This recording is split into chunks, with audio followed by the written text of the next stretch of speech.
Jesse, welcome to the Bitcoin Source, a Bitcoin conversation. Can we start things off by having you introduce yourself to the audience? Sure. I'm Jesse Cervantes, or on Twitter, Bitcoin Jesse, and I run the website drorangepill.com, and I'm a co-founding member of the Harlem Bitcoin community.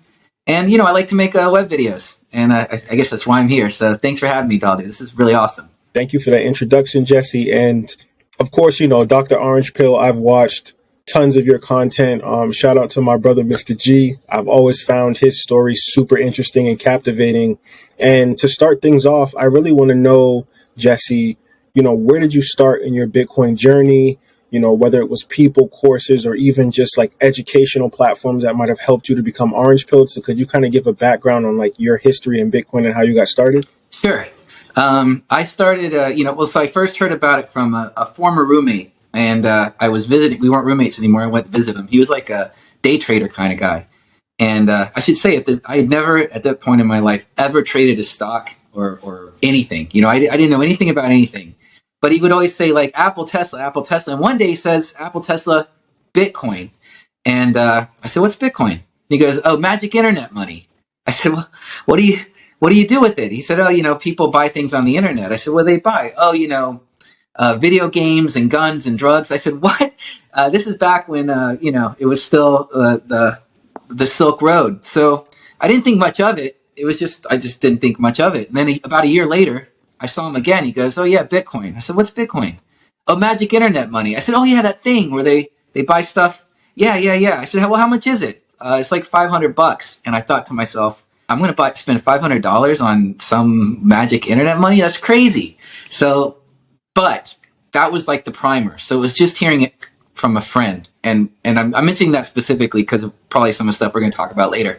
So then like probably 6-8 months later, after that, maybe a year later, I started seeing it on MSNBC, started actually seeing it on the news. This is in late 2017 when it was going to 1,000, then 2, then 5, then 10. And then when it finally hit 20, I said, wait, hold on.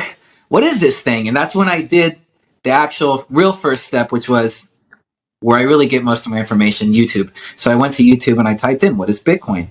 And that was when I started my rabbit hole journey. And it was really like, it is very much it is like what everybody says. You kind of go crazy. I got a little bit religious zealotry about it over time. I made a lot of silly mistakes, but the main thing that happened was in that first 8 months, it went from like, 20,000-ish to like 3,500.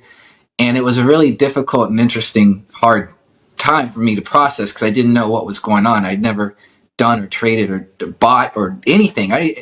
And so I had to buckle down. That was when I really had to learn, like, is this real or am I just like gambling? Like, what am I doing and why am I doing this? And so then that was when I really started reading the books. And for me, I guess my favorite book is Hard Money You Can't Fuck With. I think that's the easiest one to sort of digest.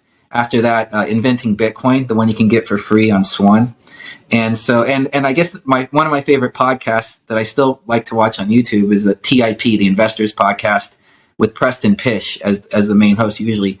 And the very first one he did was with Robert Breedlove, and it was for, I think it was called Misconceptions About Bitcoin. And I send that to people a lot. Actually, I have that on my website.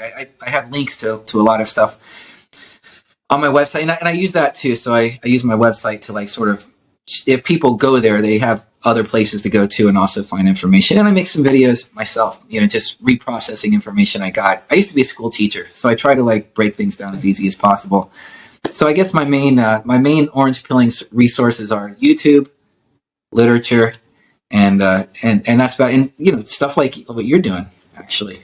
Yeah, I'll do. I like watching your podcast. I like watching anything that has this associated with Bitcoin. It's a lot of fun. Thank you, Jesse, for that. I'm humbled and I'm honored that, you watch my show and you kind of evangelize around this Bitcoin ecosystem. And there was a couple points there that I wanted to highlight, which was the books and just the courses of just having this like circular social currency where inside of our communities, Bitcoin is not that ubiquitous yet. And it takes that one spark of being curious or interested in something, going on the internet, finding out about it. And then next thing you know, you're like falling into this rabbit hole where you want to buy every book. You want to tell as many family members as possible about Bitcoin. And that kind of leads to my next question, which is, the meetup organization that you have with, fellows such as John Logan, Harlem Bitcoin. And I kind of wanted to hear your take on like what inspired you to actually start Harlem Bitcoin in New York City. Sure. Well, I live in New York City, and what's kind of shocking to me is that, everybody in New York City is like, mostly we call ourselves progressives. In fact, one big mistake we make that I think is that Bitcoin is progressive, and we don't seem to understand that. The progressive movement doesn't get it. And a lot of people on the street don't really understand it. And the people here in Harlem, in my neighborhood, people like me that just work regular jobs and don't have a lot of money and don't have a lot of experience with finance and all that kind of stuff. Bitcoin's a thing that's going to help us out the most. And if we get in earlier and can understand it, it's going to be most beneficial to the people who need it most if they get in. So, I started just meeting people in my neighborhood. I met Shakib over at he owns the restaurant Safari down the street on 116th Street. I met Dan, who's another co-founding member, just walking dogs. And we started chatting, and Bitcoin came up. Same thing with Shakib. I was just in the restaurant, probably checking price, and he looked over my shoulder and started the conversation. And then, and then we met John, and the four of us got together, and we decided, why don't we start doing some meetups here in Harlem and see if we can just get people, regular people, not necessarily Bitcoiners, but like people just on the street, like anybody who's curious. So we made up some posters, we set up a date, and we just started doing it at the restaurant. And it's been really nice. We just had our 1 year anniversary. It's been a year. This year, we're just finalizing to become a nonprofit. And the reason we decided to do that was because actually a lot of companies approached us and offered us some money, but we didn't know how to handle that or what to do with it or, what. So we decided to set up a nonprofit. And now we can use, when we're ready, we can like go to a restaurant, we can go to a coffee shop. And anybody who wants to come and join us, we can buy them a coffee, right? And then we can do the class. And so the coffee shop's happy. They make some money from selling stuff.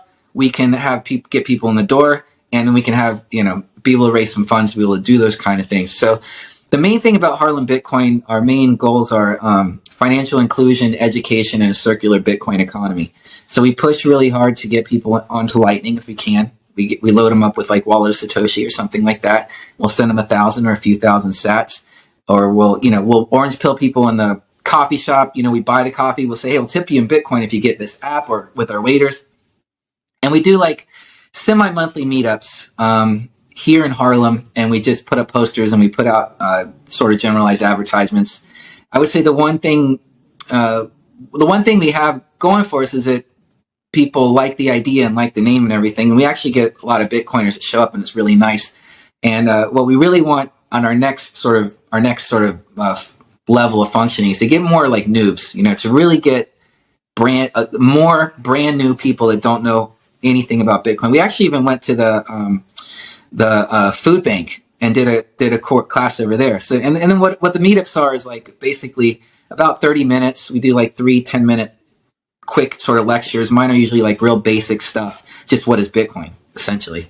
And then Dan will usually do one maybe a little bit about security, and John will do one a little bit more about sort of like the aspirational side of Bitcoin and how it can raise and lift communities and everything. And then of course the circular Bitcoin economy, the idea is like we want to turn 116th Street into Bitcoin Boulevard. That's our dream, and just have all the stores, just taking Bitcoin, and we can just like Nostr, basically. We want to build Nostr here in Harlem. And so that's our main goal. Our main goal really is to get new people into Bitcoin by any means necessary. And so we just talk about it. We do the meetups.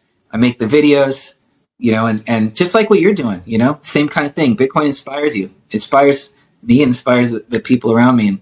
And I'm really happy to have been lucky enough to meet these guys, that are sort of working on this with me. And the community is growing, like Mr. G. He wasn't one of the original members, but he came like by the second meeting, and he's just been like really involved, and he's great, he's awesome.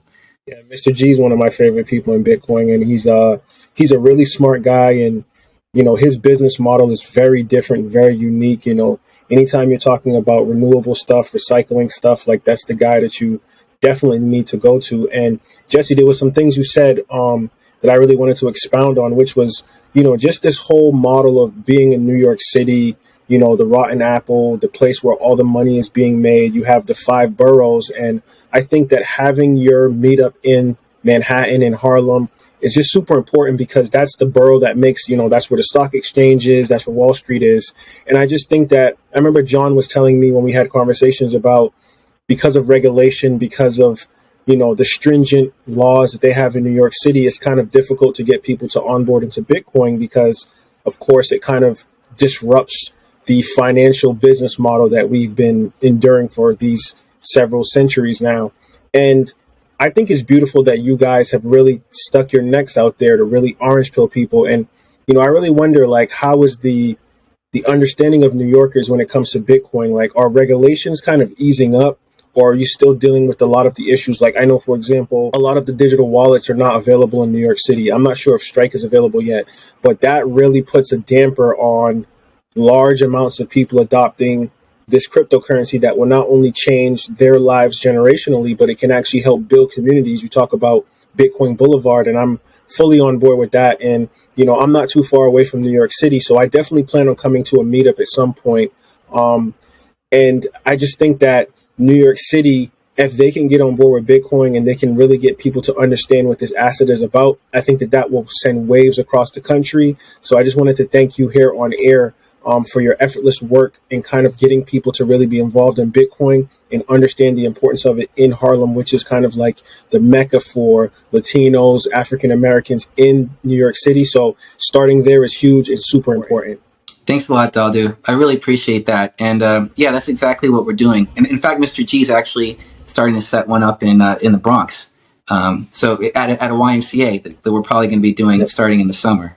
And John actually lives in Queens, so he's setting one up in Queens, and we're going to be sort of expanding this year. So that's going to be really, really nice. And yeah, exactly what you said. It's sort of like what I was saying earlier too. It's interesting. It's sort of, look, it's still America. And the fact is, it doesn't matter where you live. You don't get much financial education in the public schools or in normal life. So in a sense, I don't want to even say New Yorker, it's not like we're more sophisticated financially. I think everybody's still just living their life. And so overall, the overall viewpoint that I see on the street is probably very similar to where it is almost anywhere else in America.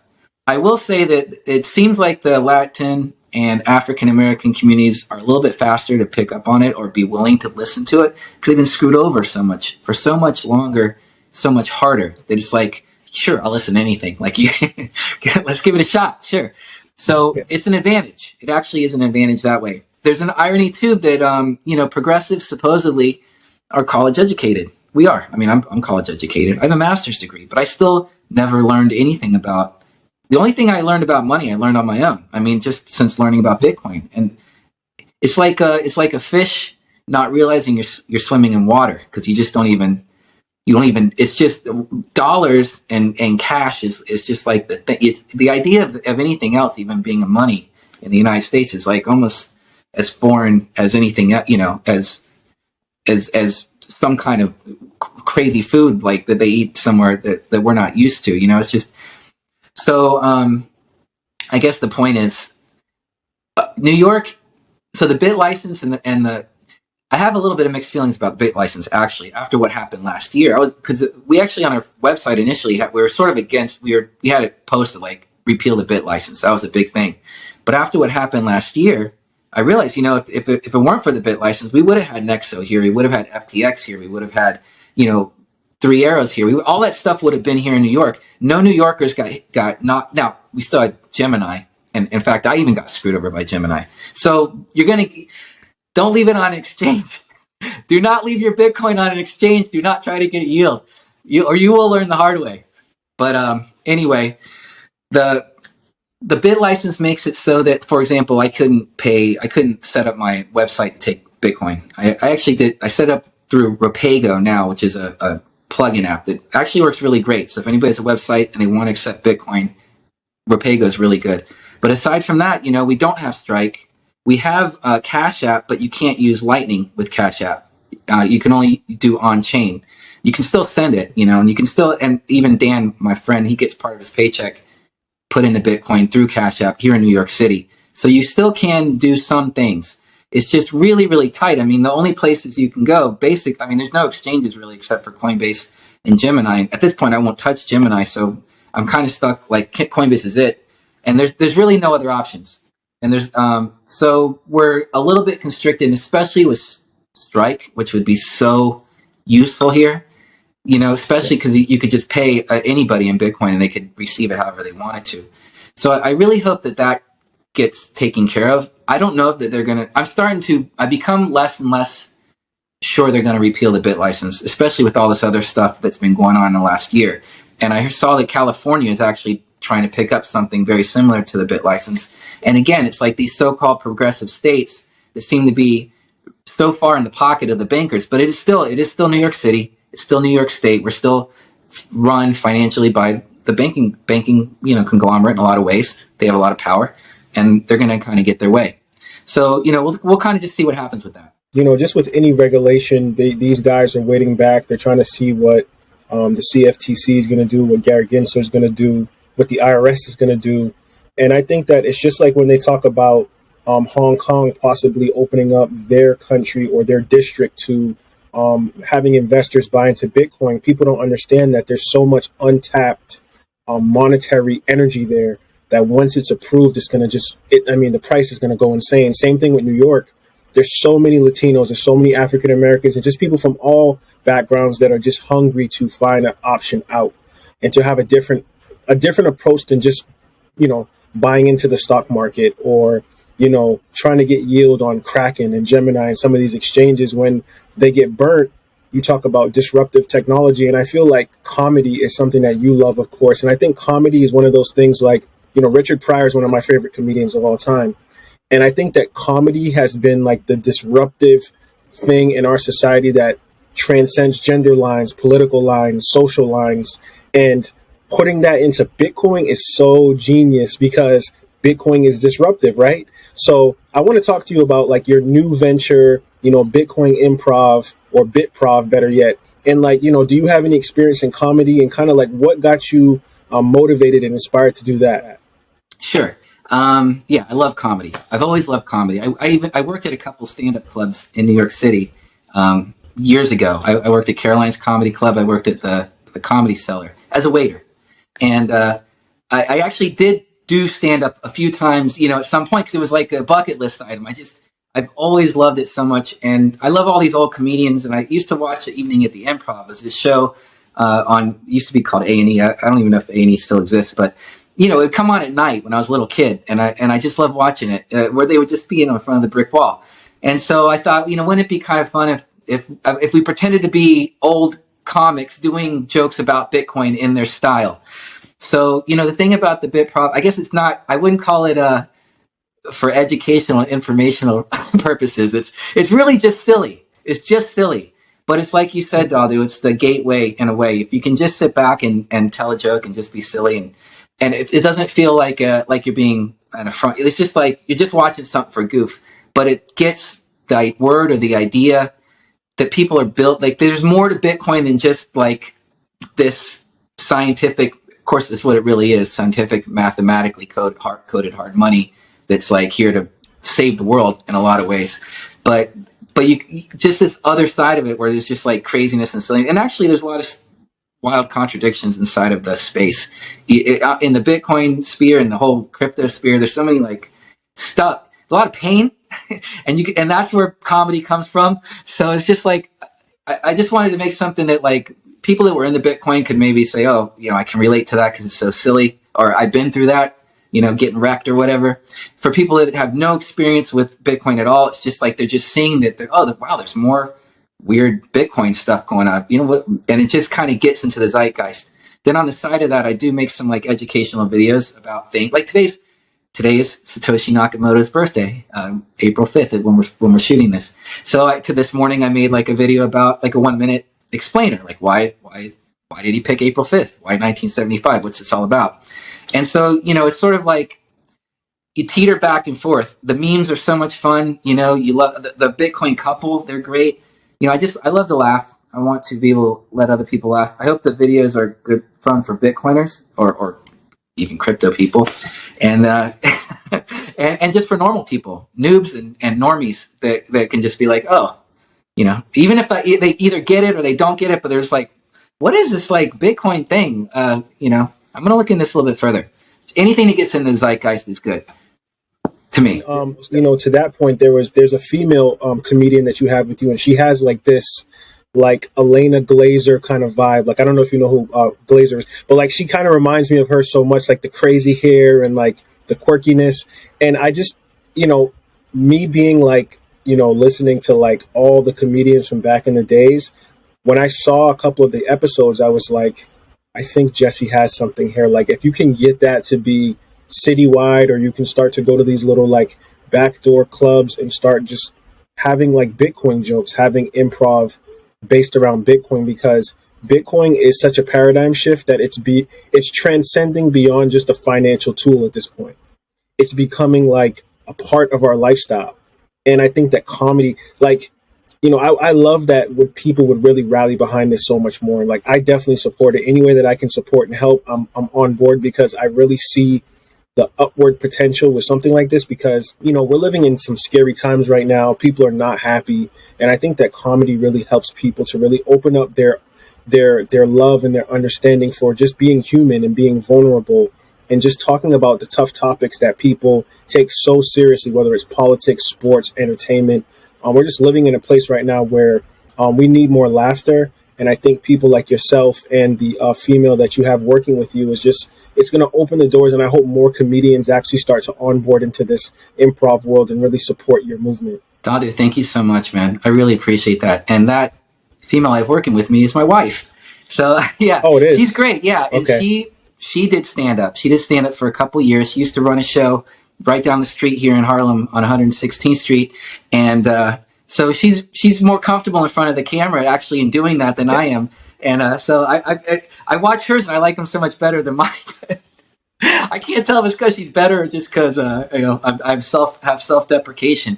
But yeah, she's great. She's a lot of fun, and she'll love to hear that. I'm definitely gonna make sure she gets to hear this part of the interview. But yeah, man, it's really important to be able to laugh at yourself and to be able to laugh at sort of the stuff, all the stuff that can happen in this space that can be unpleasant or uncomfortable to talk about or think about or to even acknowledge. And that's what comedy's for. You know, I right now, you know, we've only done like four or five that I've put out, I think.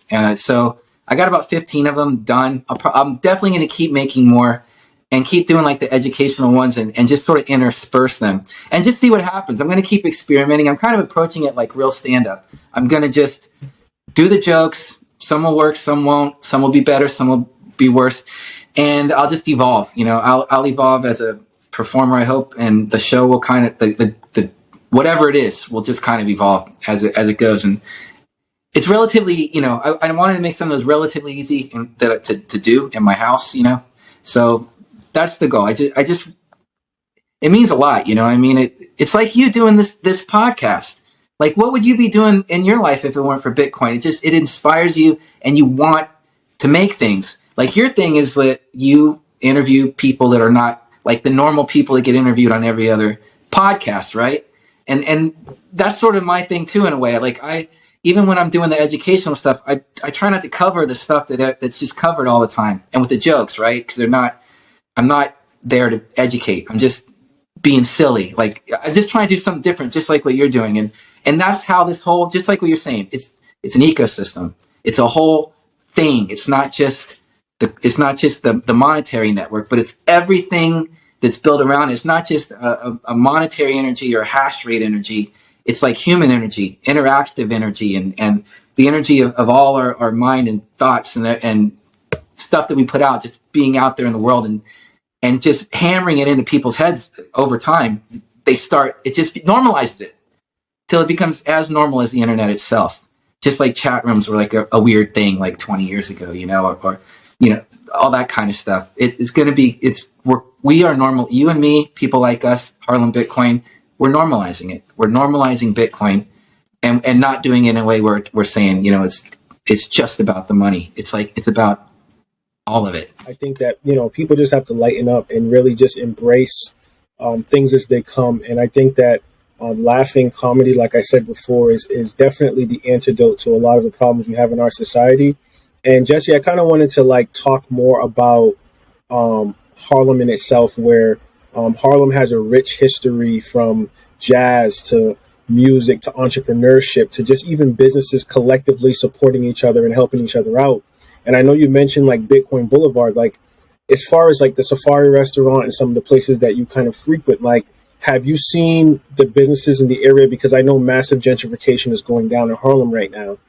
Have you seen people being, or businesses better yet, being receptive to Bitcoin and kind of onboarding themselves in this kind of committee to really make Bitcoin be something in their POS systems, or them accepting it, whether it's Cash App or some of these other digital wallets? Are businesses in the area kind of open to Bitcoin, or are you kind of having trouble with that? At the moment, because of the bit license, mostly, honestly, it's from the business perspective, it's less likely to happen right now because there's tax implications. There's a lot of things that a business has to worry about when they're accepting money in Bitcoin. What Shakib does, my friend who runs Safari, he will accept Bitcoin, and he has a sticker outside his place. And so when I pay him, I'll pay him on my through Lightning, right? And then he'll ring it in on his register as cash. So and that goes right to his accountant. So the accountant sort of sees it, but he needs to have the cash to cover it because I paid him in Lightning. Either that or he would have to trade it out. You know what I mean? And if that was because it only happens once in a while, like me and a few other people that pay him that way, it's not that big a deal. But you can see how it could become problematic for a business if it was more widely done that way. So in that way, from the business side, I think we either need Strike or Square or something like that to be able to get their bit license. And I don't know if either one of them are even trying, because I think both of them are kind of have an attitude F you in a way, where I'm not doing it. I know Strike is basically I'm not doing it. So it's sort of, we're just going to have to see what happens. But what I do see is the people at the counter, if you want to give them a tip, right?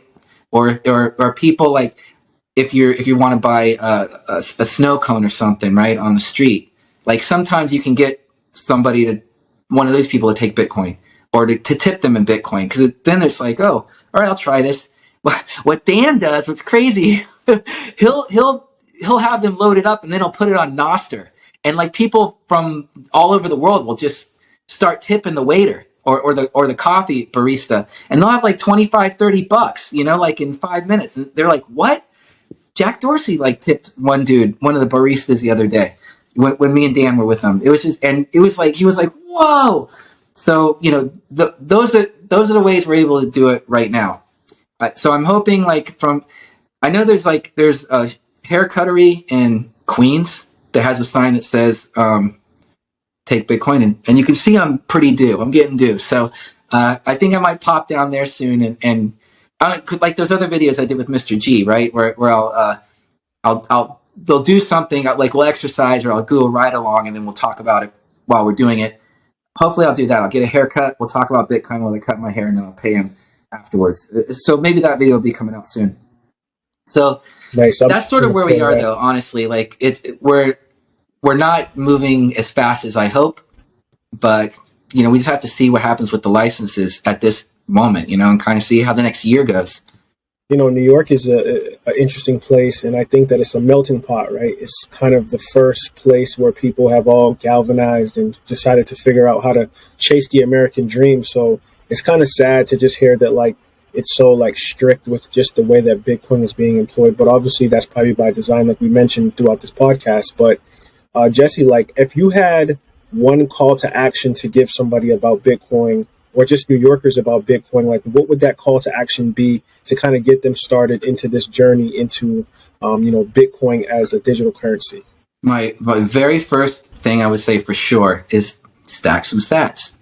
Get a little bit, just get it, and even better, get a little bit even if it's I usually tell people 1% of whatever your paycheck is, so $1 out of every 100 or 2% It's like, it's a very small amount.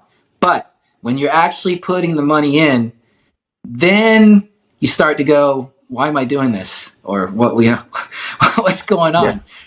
And that's because it's like, then you're emotionally tied to it in a lot of ways. When they say time is money, time is the ultimate like value, right? Time is the thing. Yeah.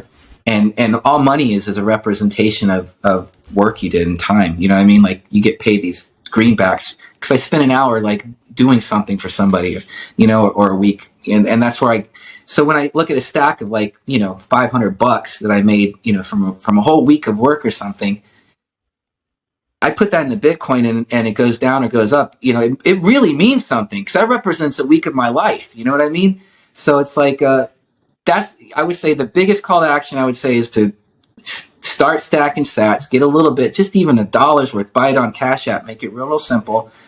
And if you're someone who's already into Bitcoin, then just try to tip your barista, try to tip your waiter, try to tip, if you're buying something on the street, from street food, see if you can get them to take Bitcoin. The people, it's becoming way more like sort of mainstreamed. Like the word. So when you mention it, actually even a year ago, I was on the street just sort of randomly talk. I think I was putting up posters or something. And someone literally said, what's Bic? Like, they had never even heard the word. And they were a young person, like in their 20s. So we're still very, very early. That's crazy that they haven't heard about Bitcoin, especially being, so in the technology space, and just everything is social media and the digital cell phone. I talk about that all the time, how the cell phone has kind of transcended putting up flyers and kind of like evangelizing, because you can just grab everything in a condensed manner right off your cell phone. But Jesse, this Bitcoin conversation has been awesome. I'm super excited for all of your endeavors. Dr. Orange Pill is like one of my favorite channels to look at on YouTube. People go out, subscribe to that channel, please. Support my brother here, Jesse, and even BitProv. Like, I can see big things happening for that space. And I think that that's only going to continue to grow, because as other comics that are hungry, trying to get into the space, it's all about incentives, right? I think once comics realize, like, hey, if I can get paid in Bitcoin and do comedy, the incentive is way bigger than, trying to get a special or something on Netflix where it's decentralized. So you're not going to get the Dave Chappelle backlash. Like, whatever whatever your jokes are written about, if you're being paid in Bitcoin, no one can cut you off from your money, from your bag. So I think BitProv is super, super genius, and I fully support it, and I want to thank you. But before we go, Jesse, can you give people your social media handles and any last words that you might want the audience to hear about before we go? Yeah, sure. It's mostly Dr. Orange Pill. So I'm on Nostr, so definitely go to there. Verified by Harlem Bitcoin. That's me. It's Dr. Orange Pill, at Dr. Orange Pill on Instagram, YouTube, but with and TikTok, but with Twitter is Dr. Orange Pill, because I couldn't get the whole thing. And then me personally on Twitter is Bitcoin JESC. So yeah, but just look up Dr. Orange Pill or go to the website. There's links on there too, and So, and thank you, man. Thank you for doing this. Thank you for setting this up, to talking to me, but just doing it generally. I mean, it's really cool that you talk to people that we don't always get to hear from, right? And hearing from like normal, average, like Bitcoiners sort of in a way, or people that are just kind of like doing stuff in the space that aren't like, the Michael Saylors and which we love them all, but it's nice to hear some other voices too. So thank you, Dali, for doing that. All right, Jesse, have a good one.